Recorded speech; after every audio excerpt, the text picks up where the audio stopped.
Greetings and welcome to Lesson 3.5, Applications. Specifically, applications in linear equations in one variable. And when we say applications, what are we really talking about? Well, we're talking about word problems.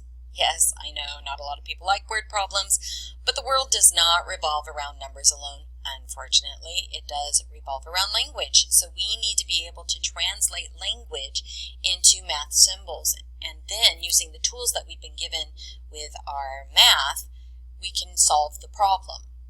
So how do you get started? I think that's what scares people off. The moment they see a word problem, they're like, whoa, oh my gosh, it's a word problem. I hate word problems. I'm really horrible at word problems. Well, the great thing about math is we have procedures, and if you just follow the procedures step by step, you really can't go too wrong. So here's just a blueprint. It's not set in stone, but here's a way that you can tackle word problems or application problems. Step 1, read the problem. Right? Read the problem thoroughly through, and then pick out what you know and what you don't know. You don't necessarily need to write it down. Maybe you're just taking a mental note. The second step is to assign a variable to one of the unknowns. In most cases, maybe we'll call it x, and then the rest of the other information, we want to translate it into a problem with expressions. Third step, reread the problem. You may have missed something the first time around, so reread the problem, and then using those expressions that you found in steps 2, put it into an actual equation. Build something that's solvable. And then use all your tools in step 4, everything that you have in math, in the power of your math, solve the problem. Solve what that variable is, what x is. The fifth step is to write your solution in a complete sentence. Now you may ask, why do you do this? Well, first and foremost, you started off with words. You really should end up with words. But also, you might find out that you actually created an error. For example, a number added to 3 equals 5. And for whatever reason, my number turns out to be 6. I'm like, oh, cool. X equals 6. I can move on with my day. But if I write it in a sentence, the number 6 plus 3 will equal 5. I can stop right there and say, no, 6 plus 3 does not equal 5. It just doesn't. And I can go back and check my problem. Maybe I set up the problem wrong. Maybe it was just some goofy thing I did with my math. The sixth one is to reread the problem and maybe put your solution in the original words and then see if it makes sense again. So there's math involved, there's translating involved, there's evaluation of what your answer is. So it's kind of all entwined, and I can understand why a lot of folks don't like word problems, but let's see if we can kind of unveil some of the fogginess that goes along with it by using this method. Let's work with an example and try our blueprint method of solving it. Our example is, the sum of a number and 2 is 8. Find the number. Well, step 1, we already read the problem. But I'm going to reread it and then kind of list in my head and on paper my knowns and my unknowns. The sum of a number, well, a number is definitely, I don't know what that number is. I mean, let's face it, I have to find it. So that's definitely an unknown. But I know 2 and 8. So my knowns are the numbers 2 and 8. Yeah, I know it's not that exciting, but we do know that information. And our unknown is the number that we're looking for. So let's assign a variable. Let's assign a variable to our unknown, and then we're going to translate the other information. So we're going to say let x be the unknown number. And then the sum of a number and 2 will translate to x plus 2. But how do I know that? Well, I know the sum of all of that means addition. And as soon as I'm traveling down my words, my sentence, as soon as I find an and, that's where I put my plus symbol. So my plus symbol is going to go right where the and is. I also know I'm going to add anything to the left and anything to the right. Right now, a number, but remember a number was our x, is to the left and 2 is to the right, so that whole thing translates into x plus 2. A lot of words just to say x plus 2, but so be it. Now we're going to reread the problem. The sum of a number and 2 is 8. We figured out all of the sum of a number and 2. We figured out all of that. That's that's x plus 2. We need to figure out is 8. Is another way of saying equal. So the sum of a number and 2, which is x plus 2, is 8, will translate to x plus 2 equals 8. And we can figure this out. That's a problem we can solve. So x plus 2 equals 8. I'm going to subtract 2 from the left, subtract 2 from the right using our addition property of equality. Therefore, x equals 6. But we do want to write our answer in a complete sentence. The number is 6. Right? We started with words, we should end with words. If we started with mixed numbers, we should end with mixed numbers. If I started with a decimal, I should end with a decimal. That type of thing. But let's reread the problem and check the solution. The sum of 6 and 2 is 8. And that makes perfect sense. There is a lot of words or language or English to be translated over to algebra or math symbols. So I just listed a few of them. They're pretty standard for what we're going to be doing in class. The sum of A and B, the difference of A and B, the difference of A from B, the product of A and B, the quotient of A and B. So I'm going to stop right there for a moment, and I'm going to translate all of these into math symbols. The sum of A and B. Remember, sum is addition, and I'm looking for the and. Wherever I see the and, that's where I put my plus symbol. So the sum of A and B will translate into A plus B. The difference of A and B, well, the difference is subtraction. And again, I'm looking for my and that's where I'm going to put my subtraction mark. So the difference of A and B is A minus B. The difference of A from B, we're taking A from B, so B is listed first. B minus A. I think if any of them are kind of confusing, it's that one right there. The difference of A from B is B minus A. The product of A and B. The magic word here is product. Product means multiplication. Again, I'm looking for an and, where if I see the and, I put the multiplication marker. So the product of A and B is A times B. Or AB. You'll see it sometimes without that marker. The quotient of A and B. Quotient means division. Again, wherever I see and, I put my division symbol. So A divided by B. A over B like with a fraction, or A divided by B. Of, depending on the context of this word, can mean multiply. Is, or also the result. So is means equals.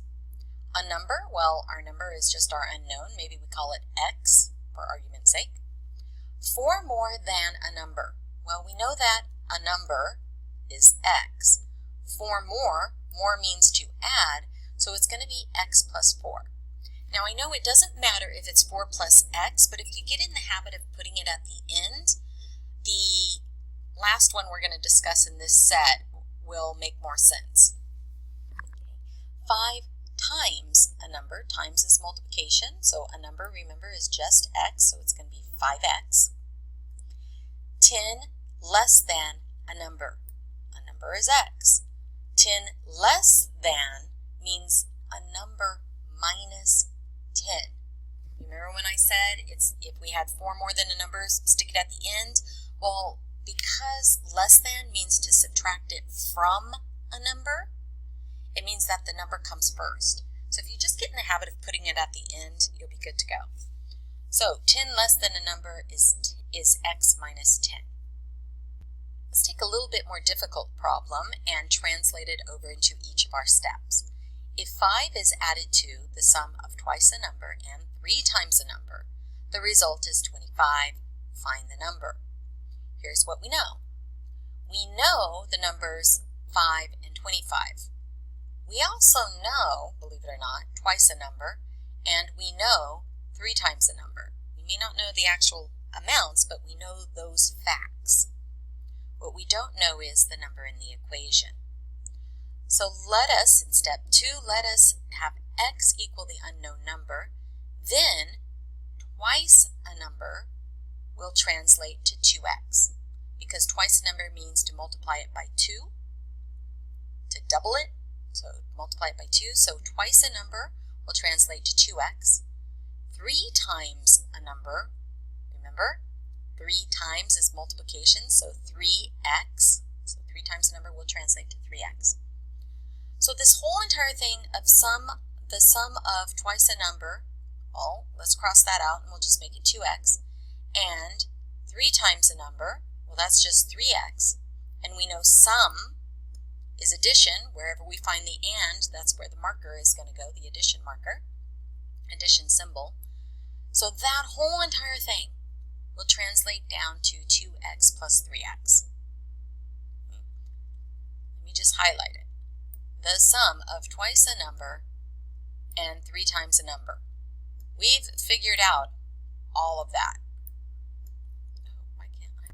All right, so half of our problem we've figured out. 2x plus 3x. 5 is added to the sum of blah, blah, blah, blah, blah. All of that translates to 5 plus 2x plus 3x. 5 is added, so we're going to add it to the sum of whatever we had there, which was 2x plus 3x.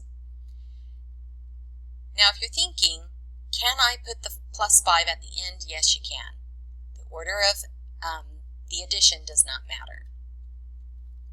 Step 3. 5 is added to. Let's just break it all down. The sum of twice a number and 3 times a number, that's 2x plus 3x. The result is, that's equal 25. So our whole entire problem, that whole entire language up there, is 5 plus 2x plus 3x equals 25. Now that we have an equation, let's solve it. Let's subtract 5 from both sides, or let's add like terms. 2x plus 3x is 5x.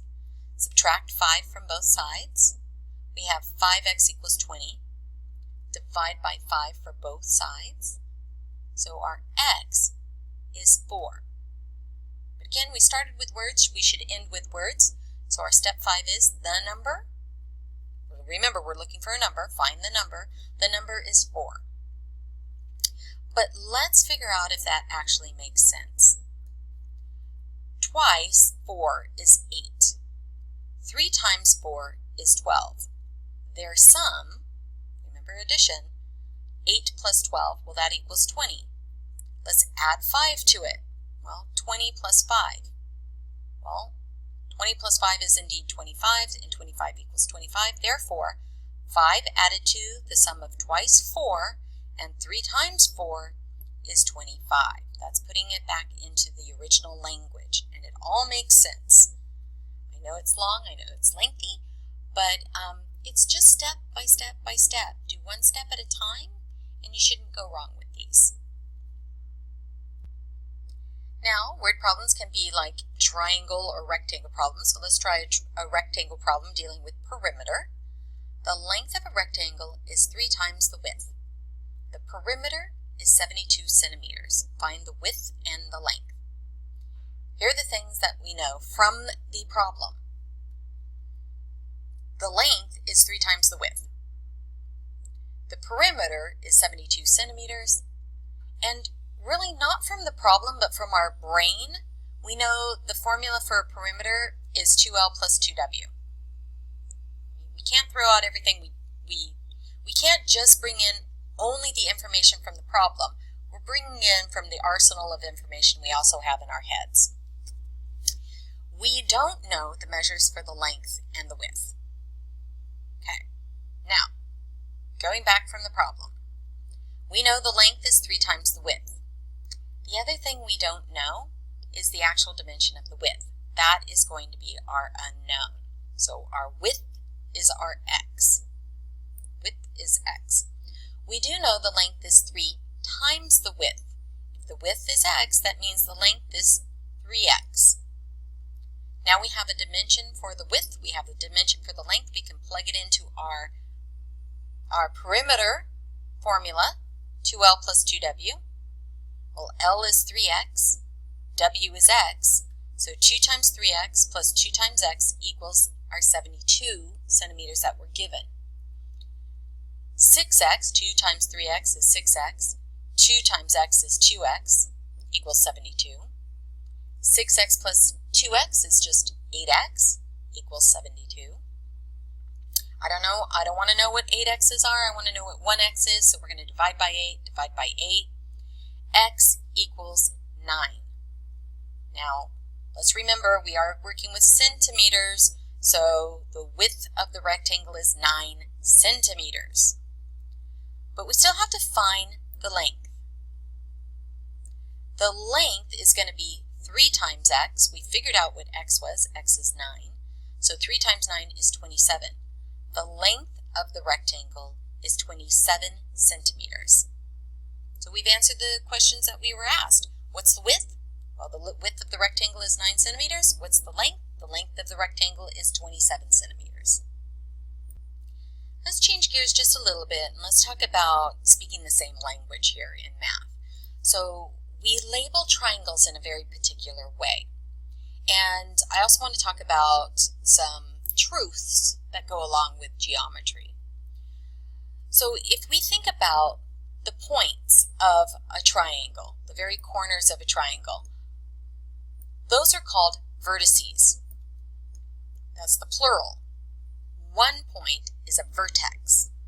We usually label those with a capital letter. It could be ABC, it could be XYZ, it could be RTS, it could be any 3 letters. The angle that point creates, we also, it's referenced by the vertex label.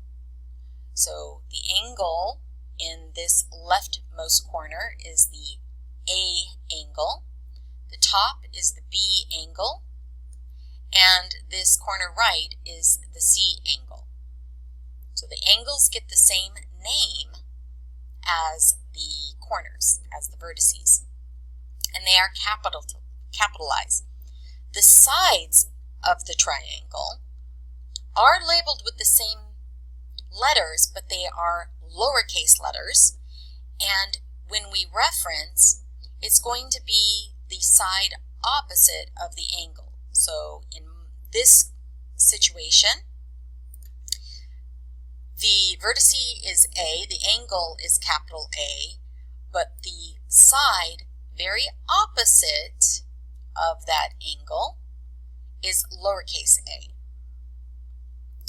Likewise, with angle B, the side opposite of B is labeled lowercase b, and the side opposite of C, angle C, is labeled lowercase c.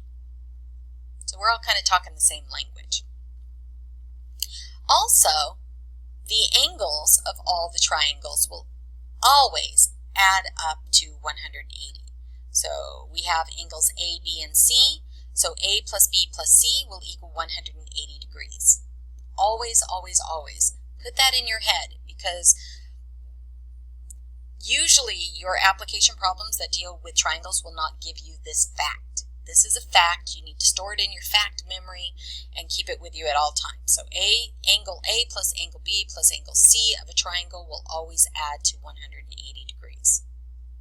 Okay, so knowing that fact about triangles, we're going to give you a word problem to try and figure out. The angles in a triangle are such that that one angle is twice the smallest angle, while the third angle is 3 times as large as the smallest angle. Okay, here's what we know. The fact in our memory that the sum of all angles of a triangle equal 180. We know that. No, it was not given in the problem. We know that because it's in our memory. Now we also know one angle is twice the smallest angle, and we know the third angle is 3 times the smallest angle. What we don't know is the measure of each angle numerically, and specifically we don't know the smallest angle. So the smallest angle is going to be our x, our unknown. Therefore, we know one angle is twice the smallest angle. The smallest angle is x, therefore twice x. So we know that's going to be 2x. We know that the third angle is 3 times the smallest angle. Remember, the smallest angle is x, so 3 times x is 3x. Now we know all of our angles. We know our angle, and I'm just going to say them in order, A, B, C. A is x, B is 2x, and C is 3x. Because we know that, x plus 2x plus 3x will equal 180 degrees. 1 plus 2 plus 3 is 6, so 6x equals 180 degrees. Divide each side by 6, so x will equal 30 degrees. But remember, we're looking for all 3 angles. We found one, we need the other 2. So 2x, x was 30, so 30 degrees times 2 will be 60 degrees. 3x will be 3 times 30 is 90 degrees. So finally our angles are 30, 60, and 90 degrees. And if you add those up, indeed, that's 180 degrees. The question I get a lot is, when in the world am I ever going to use this? Yeah, sure, it's great to know, but when am I ever going to use this? I mean, who's ever going to work with triangles? I don't know what you do for a living. I don't even know what you do for your hobbies. I don't know what you have to do around your home. But here's the thing. Knowing this does help in life, believe it or not. And I'm just going to give a silly example. Maybe it doesn't fit for you, but I have been in a situation where I needed to put in a corner shelf. In my child's room, I wanted to put in corner shelves. If you know anything about homes and apartments and buildings, they're never built perfect. That corner should be 90 degrees. And therefore, my other 2 angles should be 45 degrees, and that's pretty easy to cut. Just cut it on 90 degrees. And then make sure that that is 45 degrees in each corner, 45 plus 45 plus 90, all add to 180, and we're good to go. Oh no. The wall that I wanted to put this corner in was 80 degrees. That meant that my other 2 angles were not 45 degree angle cuts. These were 50 degree cuts. Why? Because I already took up 80 for my one angle, and therefore I had 100. I knew that all 3 angles of a triangle had to add up to 180. So if that one was 80 degrees, I had 100 degrees left over for my 2 angles. They had to be 50 degrees. And because of that, it worked out fine. The board that I had, I can measure it on both sides of the boards, and I ended up figuring it out. Yeah, I know I'm a math person. But if I didn't know that all 3 angles of a triangle added up to 180, then I would have been lost in the problem to start with. That's just kind of a simple thing. If you wanted to build, I don't know, a triangle swing or a pool or whatever, and you wanted it not a perfect triangle, but you wanted it some variation of it, you do know to make it look like a triangle, all angles should be 180 degrees. So I know not all of these things will you apply it to the real world today. Maybe you'll apply it later on, but it's nice to know these things to conquer problems in the future. Here is another type of problem working with word problems, application problems. And I want you to think about this in terms of, yes, this is a particular age problem, but it doesn't have to be an age problem. It might be an item problem. Maybe somebody has 22 more items than you, and you want to make sure you have, double in 5 turns or something of cards or whatever. You can apply this type of problem. Don't just think about it in terms of age. Think about it in items. Think about it in trying to figure out if you want to give, I know this is bad, but if you have two children and your children are maybe one's 10 and one's 5, and you want to give the 10-year-old twice as many lollipops as the 5-year-old, and the 5-year-old has 3, it's that same type of thing. You know, it's trying to figure out what's fair for the world, I guess. But we're going to take it in terms of an age problem. Joanne is 22 years older than her daughter Stacy. In 6 years, the sum of their ages will be 42. How old are they now? How I like to figure these things out is I build a table. Joanne and Stacy are my information points. I know what I have some information about their age now. I also have information about their age in 6 years. We don't know how old Stacy's age is today. Why? Because we only have it in terms of Joanne is 22 years older than Stacy. That's all we're given. We don't know how old Stacy is. Stacy's are unknown now, so therefore Stacy's age now is X. We know that Joanne is 22 years older than Stacy is now. Well, if Stacy's X, then Joanne has to be X plus 22. Now here's the weird thing. We also know how to fill in these last two tidbits. It's not difficult. Don't try and make it more difficult than what it is. We know in 6 years, you just add 6 to both of their ages. If I am 100 years old today, in 6 years, I'm 106. If I'm 3-year-old today, I'm 9 years old in 6 years. If I'm 50 years old today, I'm 56 in 6 years. So you just add whatever the age is today, you add 6 years. If I am X years of age today, in 6 years, I'm X plus 6 years. Okay, so we know Stacy in 6 years is X plus 6. We know Joanne in 6 years, well, she's today X plus 22. So X plus 22 plus 6 is X plus 28. I think that's for whatever reason, that's the hardest part to jump to. Although it's very logical when we just talk about it. Well, how old will you be in 3 years? Well, add 3 to your age today. Same thing. Add 3 years to what we know about them now, and that's what they'll be in. Add 6 to what they are now, and that's what they'll be in 6 years. We also know from the problem the sum of their ages will be 42. Their sum of their ages in 6 years will be 42. So we're going to take the column in 6 years, add it together, and that will equal 42. So Joanne is X plus 28 plus Stacy X plus 6. That their sum of their ages will be 42. Add like terms, X plus X is 2X. 28 plus 6 is 34. Sorry about that, switched it around in my head. Subtract 34 from both sides. We're left with 2x equals 8. Divide by 2. Our unknown, our x equals 4. But what was x? X was Stacy's age today. Therefore, we know Stacy is 4 years old. We still have to figure out how old Joanne is. Well, Joanne was x plus 22. So 4 plus 22 is 26. Therefore, Joanne is 26 years of age. You may want to run through these again, but I think this table method is very, very helpful. If it was 3 years ago, then you subtract those years from their age now.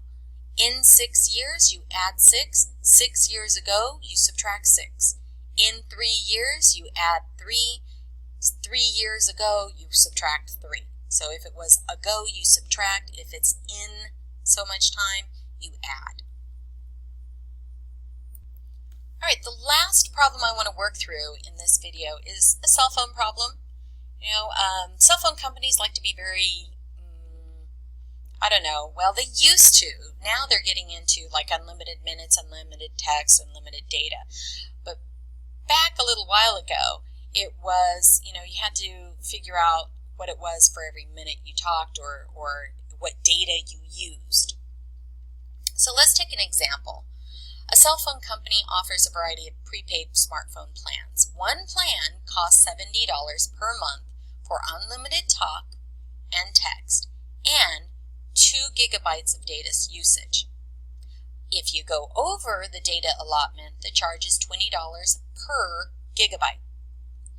If your bill for 1 month, before taxes and service charges, because you know they like to tack those on, is $130, how many gigabytes of data did we use? Here's how we're going to set up the plan. It's the flat rate, $70, plus whatever overage it was per $20 of gigabyte is going to equal our total bill of $130. So let me say that again. $70 for our normal charges, $20 per gigabyte. We don't know how many gigabytes we've used. That's our unknown, but it's $20 per gigabyte. And our total bill is $130. So it's 70 plus 20x, because remember we don't know how many gigs we used over and above the 2 gigs we're given, equals 130. Subtract 70, subtract 70, 20x equals 60, divide by 20, divide by 20. Therefore, our x equals 3. That means we went over by 3 gigabytes. But they didn't ask us how many we went over. It asked us how many gigabytes of data were used. That means total used. Well, in our plan, we get 2 gigabytes. We went over 3 gigabytes. Therefore, our total number of gigabytes used, 2 plus 3, 5 gigabytes. Okay, that's it for this video. I know it's a little bit longer than normal, but I hope you stuck with it. I hope you learned something, and if you have any questions, just contact me. So until next time, be seeing you.